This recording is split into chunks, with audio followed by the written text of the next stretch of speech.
सगी संतान नहीं थी, केवल गोद लिया हुआ पुत्र दामोदर राव था। इस पर राजा गंगाधर राव ने झांसी को अंग्रेजों को सौंपने से साफ इनकार कर दिया। उस समय अंग्रेजों ने कुछ देर के लिए चुप्पी साध ली, लेकिन वे हार मानने वालों में से नहीं थे। 1853 में जब राजा गंगाधर राव का स्वास्थ्य अत्यधिक बिगड़ गया तो उनकी मृत्यु हो गई और जैसे ही राजा का देहांत हुआ, अंग्रेजों ने अपना असली रंग दिखा दिया। उन्होंने षड्यंत्र रचकर रानी लक्ष्मीबाई को झांसी छोड़ने का पत्र भेज दिया। जरा सोचिए, एक 18 साल की लड़की जिसका अभी अभी पति चल बसा, जिसकी अपनी कोई संतान नहीं, जिसके सिर से पति की छत्र छाया हट चुकी थी, और अब अंग्रेज झांसी छीनने के लिए खड़े थे। लेकिन कहते हैं न कि भगवान भी कठिन परीक्षा उन्हें ही देता है जो उसे सहने की ताकत रखते हैं। अगर आपको कभी लगे कि आपके जीवन में दुख बहुत बड़ा है तो रानी लक्ष्मीबाई को याद कर लीजिएगा, जिन्होंने अपने पति खो दिए, संतान खो दी और अब झांसी भी खोने वाली थी, लेकिन फिर भी उन्होंने हार नहीं मानी। तब अंग्रेजों ने कहा, झांसी का किला छोड़ दो, लेकिन लक्ष्मीबाई ने साफ ऐलान कर दिया, मैं अपनी झांसी नहीं दूंगी। अब रानी लक्ष्मीबाई 19 साल की उम्र में झांसी को संभालने लगी। उन्होंने न सिर्फ प्रशासन संभाला बल्कि खुद को युद्ध के लिए तैयार करने में जुट गईं। वे हर सुबह 3 बजे उठती, इसके बाद कुछ समय मेडिटेशन करती, फिर सुबह 8 बजे दरबार में पहुंचती, फिर अगले 3 घंटे में वे सैन्य तैयारियों की रिपोर्ट देखती, सैन्य अधिकारियों से चर्चा करती और ब्रिटिश नीतियों का विश्लेषण करती। दोपहर तक ये कार्य समाप्त होते, फिर वे झांसी की जरूरतमंद प्रजा से मिलती। वे दान में विश्वास रखती थीं, इसलिए गरीबों और भिक्षुओं को दान देती और दोपहर का भोजन करने के बाद फिर से वह 3 बजे कोर्ट में लौटती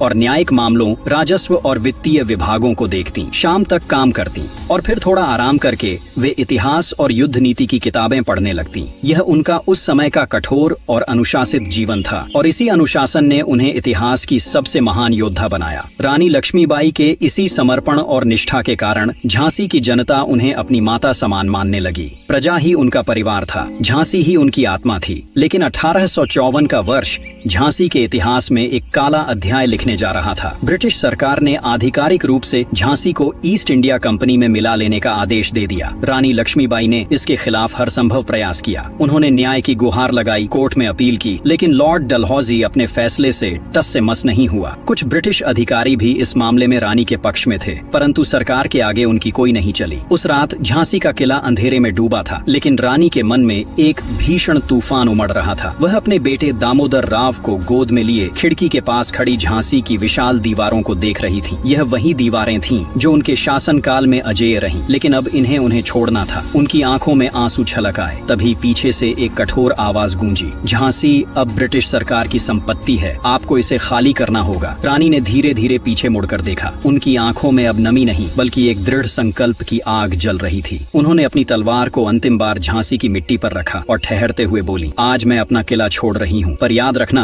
एक दिन मैं इसे वापस जरूर लूंगी। उस रात रानी लक्ष्मीबाई अपने बेटे के साथ झांसी के किले से निकल गईं। अब वह पास में एक छोटी सी हवेली में रहने लगी, लेकिन उनका संघर्ष यहीं समाप्त नहीं हुआ। अंग्रेजों ने उनके लिए केवल 5000 रुपए मासिक पेंशन तय कर दी। यह पेंशन एक रानी के लिए नहीं बल्कि एक साधारण अंग्रेज नागरिक के लिए भी अपर्याप्त थी। और तो और उनके गहने तक जब्त कर लिए गए। जिस रानी ने अपना सब कुछ झांसी के लिए समर्पित कर दिया था, उसे अब एक सामान्य अंग्रेज नागरिक से भी नीचा का दर्जा दे दिया गया था। लेकिन रानी लक्ष्मीबाई इतनी आसानी से हार मानने वाली नहीं थी। वह लगातार झांसी को वापस पाने का मार्ग खोज रही थी। तभी उन्होंने एक नाम सुना, जॉन लैंग। यहाँ मैं बता दूं कि जॉन लैंग एक ऑस्ट्रेलियाई वकील थे जिन्होंने पहले भी ईस्ट इंडिया कंपनी के खिलाफ मुकदमे जीते थे। वह खुद भी ब्रिटिश सरकार की अन्यायपूर्ण नीतियों से घृणा करते थे। रानी ने तुरंत जॉन लैंग को अपने पास बुलाने का आदेश दिया। उनके स्वागत में 50 घुड़सवार भेजे गए। पालकी में एक छोटा सा बक्सा रखा गया जिसमें बर्फ के टुकड़ों के बीच विदेशी शराब और बियर रखी गई थी। जब जॉन लैंग ने यह देखा तो उन्हें एहसास हो गया कि रानी लक्ष्मीबाई कोई साधारण महिला नहीं है। जब वे झांसी पहुंचे और रानी से मिले